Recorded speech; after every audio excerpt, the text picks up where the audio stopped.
Welcome back to the Coffee Hour. I'm Andy Bates. I'm Sarah Gulseth. It is always good to get to share stories from those who have served with our Office of International Mission, with our partner churches around the world, and always a delight to have Ann Gonzalez, Manager of Short-Term Training and Engagement at the Office of International Mission here at the Lutheran Church Missouri Synod. Ann, thanks for being here today. I mean, I'm a weekly recurring guest at this point. This is true.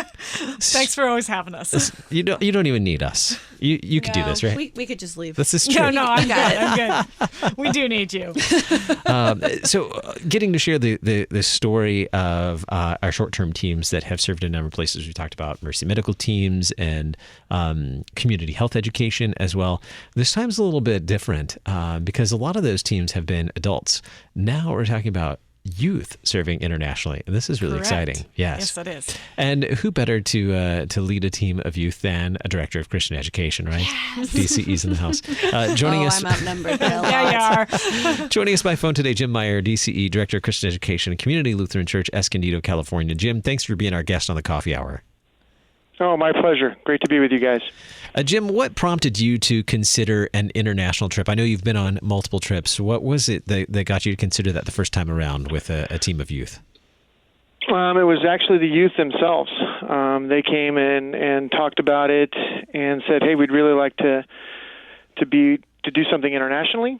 And so we started looking at the possibilities. And at that time, I was working at Concordia Kirkwood there in St. Louis, and luckily had David Berner's daughter, Diana, who had experience in Hong Kong, and said, "Hey, I know this teacher at the international school there in Hong Kong," and said, he takes groups into mainland China, and he'd love to take a group. And so from that point on, we started planning with that, and with the help of Marty Schmidt at the Hong Kong International School, took my first group over there in 2002. Into Hong Kong and mainland China, and have been doing stuff ever since now. Now, taking a group of youth is, I'm imagining, a very different experience than taking or going with a group of adults. There are a lot more things to consider, I'm assuming. What were some of the things to consider, specifically with a youth group, some of the concerns that you had, and how you managed to work through those things? One of the biggest things is probably just cost, and trying to fund these kind of events, because it does cost a lot to go overseas, and a lot of the cost is just dealing with airfare and stuff like that. But you've got kids who don't have passports yet. You've got parents that are a little bit worried about sending their kids all the way over to Hong Kong or China or Eastern Europe and stuff. And so you just got to work through those, keep communication open with parents, fundraise as much as you can. And then I've been lucky. We've had some special donors that have come forward over the years that have helped bring the costs down for the kids to be able to go. But just trying to keep everybody safe. When you go overseas, especially into like mainland China, where you've got to get not only passports, but you got to get other documentation in order to go in, and making sure all the documentation is correct and stuff like that. It's just a little bit more documents. You just got to plan a little bit more ahead, and stay on top of stuff. And that's something we work with youth leaders on. Have you learned how to say "in loco parentis" in Mandarin? Every DCE probably knows. About that. Working with Ann and working through LCMS World Missions, and they've been fantastic to work with. They make it real easy to take groups internationally now through their work and working with the missionaries, and it really is. It's made it a lot easier from when I first started in 2002, where I was doing a lot of that myself, to now, what we're doing now it's a lot easier. So tell us about who you served or what kind of service you did, either in Poland or Hong Kong or one of the places you've served with a youth team. Mostly we're working with children, doing like a VBS camp, and so we'll go in for like a week and plan our curriculum and do that stuff ahead of time, and then go in and kind of work with a group of children or something like that. doing Bible class or Bible school lessons, helping them work on their English skills. Sometimes the kids know pretty good English, and other times it's a little bit more of a struggle, and we have to work through some translators and things like that. But most of the time it's been with children. Sure. I know one time in Hong Kong we did some work with some elderly for an afternoon. We've done work with adults and doing some language skill stuff. I know we've done some like night school things at the time, where we just spend some time talking with college-age students or adults who wanted to work on their English skills, and so we were kind of there. They'd practice on us, and we'd kind of help them with some words and stuff like that, or phrases or sentences and stuff like that, helping them get through some of that. Sure. What do the youth learn while they're serving? What kinds of experiences do they get to have as they're going through these through these trips?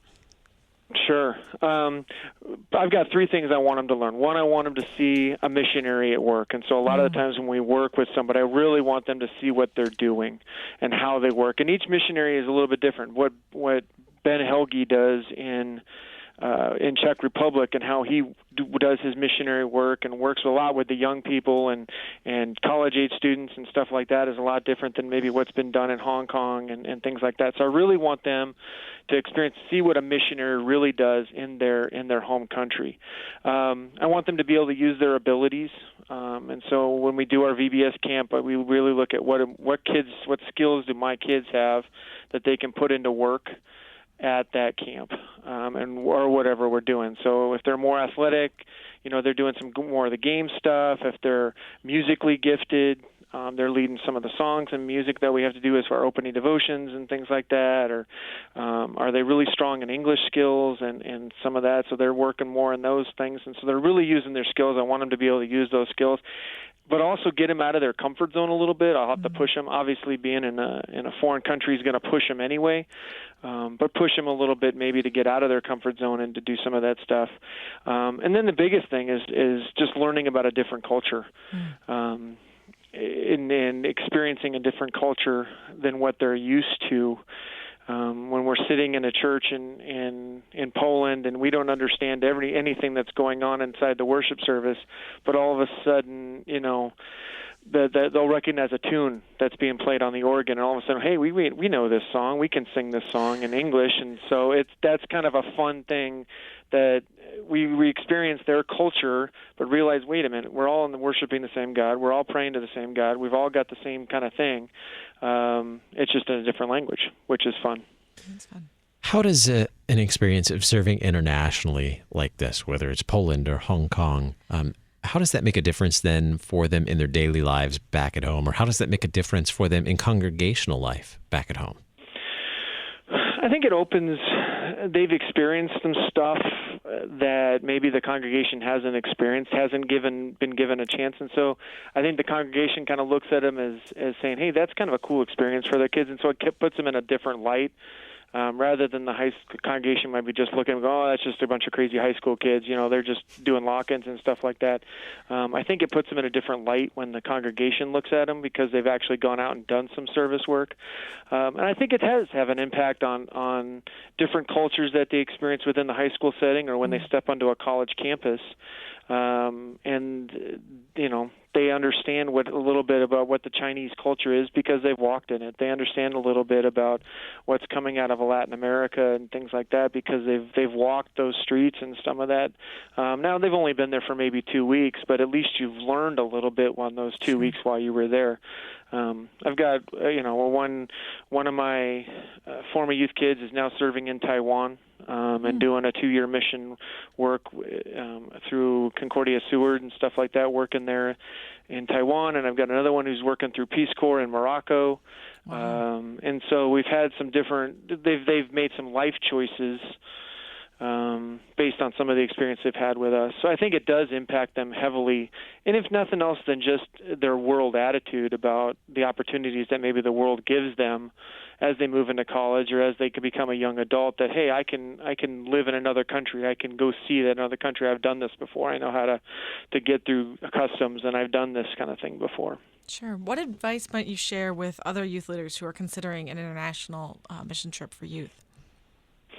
I think biggest thing is contact Ann at LCMS. I was not fishing. I know you weren't fishing, but I'm going to totally use it because Ann does make it really easy. Like, I think, when did I contact you, Ann? Like in usually August? Yep.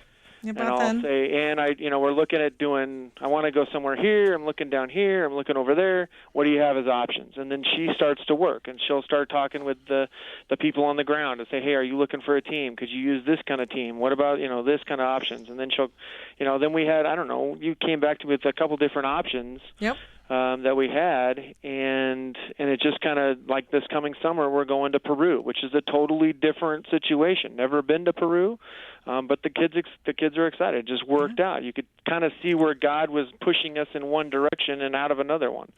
And so I would encourage, anybody that's looking to do international, talk with them.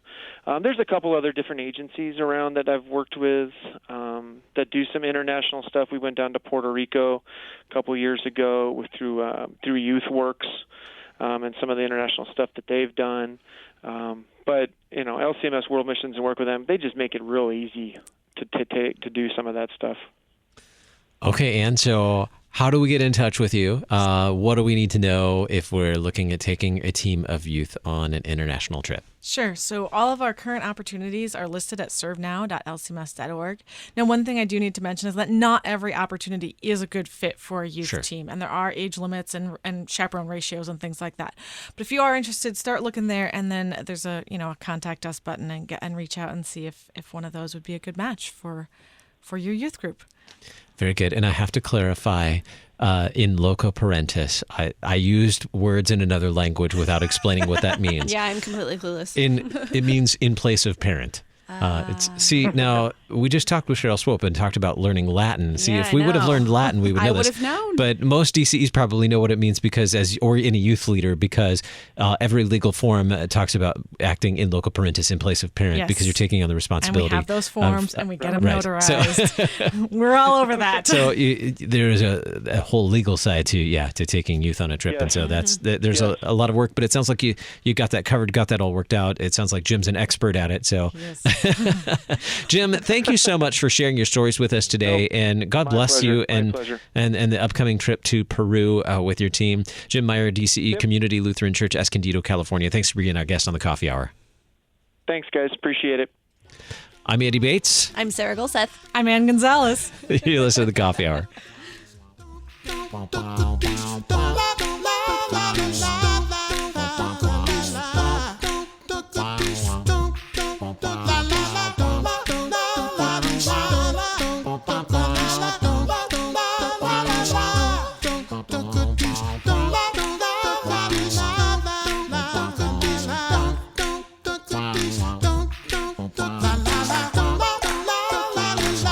The Coffee Hour with Andy and Sarah is a production of KFUO. To support the Coffee Hour and KFUO Radio, visit KFUO.org. You can also text KFUO to 41444 or send an email to gifts@KFUO.org. And you can call us at 800-844-0524. KFUO. Christ for you, anytime, anywhere.